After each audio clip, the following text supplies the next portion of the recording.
there was a rumor that came out earlier in the week that our Toronto Raptors are interested in reacquiring big man Jakob Poeltl. He's only making 9.3 million. He's got one more year on his deal after this. So it wouldn't take too much to acquire him in terms of salaries, I think. First of all, what would his value be on the trade market? And do you think this is a good fit for the Raptors? It's a protected pick. Like, I don't know where. I obviously see some of these Spurs fans being like, "Oh, gee, Gary Trent Jr." Like, Yeah. no, that's not happening. Fred VanVleet's contract's too much to trade for him, anyways. So is Pascal Siakam. Scotty Barnes is obviously untouchable. Even Spurs fans know that. And then OG, we're not trading OG for a center. Like in today's NBA, that would just be one of the craziest moves of all time. Yeah. Obviously, I understand why they want him and why they want their front office to go get him. But that's the same reason why we want to keep him. Same with Gary Trent Jr. He's been an elite defender from the shooting guard position, also shooting pretty good and also being clutch, improving his playmaking and improving game by game, it seems like, in every aspect of basketball. So why would we trade that? And he's only 22. I know he's been in the NBA for a while, but people forget how young he is. I think 23. I think he just recently turned 23, but he's still in his, not even 25 yet. He's still in his early 20s.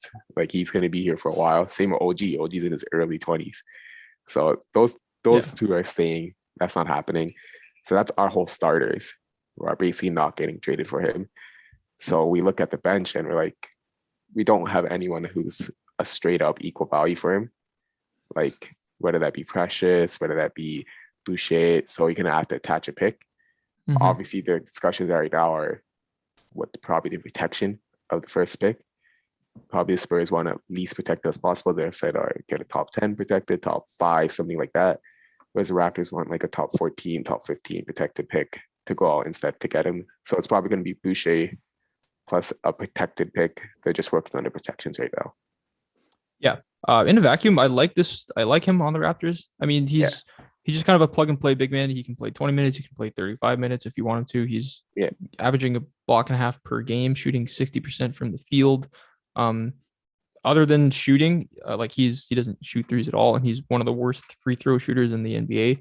Outside of that, he does everything you want in a big man. He, grabs 9 boards a game. He's just kind of a nice, solid big man. I think him and Kim Birch kind of platooning at that center spot with Precious playing some minutes if we don't trade him in that trade, and Boucher would probably be in that trade too. Anyway, but so you think it would be like a top 14 protected pick? Is that? Yeah, top 14 plus Boucher. But they're probably trying to find a third team who wants Boucher and probably get like seconds or maybe a younger player for Boucher, because Boucher, he's been playing amazing where he can get you like a Jalen Smith, right? Because he could go there, and now you get Jalen Smith and a protective pick for Jakob Poeltl, and that looks like a great deal from the Spurs end of the deal, right? Yeah. And also, this is a rumor, but the Spurs have made a midseason trade like twice in my lifetime. So don't expect this to happen. And also, Jakob Poeltl is someone who does buy into the Spurs culture, doing the minimalistic things and stuff. So don't expect a mid-season trade from the Spurs. So yeah, this is a cool rumor. It's cool to talk about this reunion since we did draft him. A lot of people weren't happy when he was drafted here. That has to be admitted. But him and Pascal Siakam's like their like connection and all that stuff made him become like a fan favorite. Yeah. But at the end of the day, Spurs are the Spurs, and don't expect it to make a mid-season trade unless it's just like dumping off that young. Like don't expect it to move a big piece of their core mid-season, because they never do that. Yeah. You brought up like the just the fundamental like little things he learned to do on the Spurs, which I think has turned him into like a really serviceable big man. Because like, let's say he went to another team, another system where that those kind of things weren't emphasized. I can see him being JaVale McGee or worse, or potentially like being one of those big men that just finds himself out of the league. Not any disrespect to him, but he's not the most like athletic guy or the most talented guy that I've ever seen.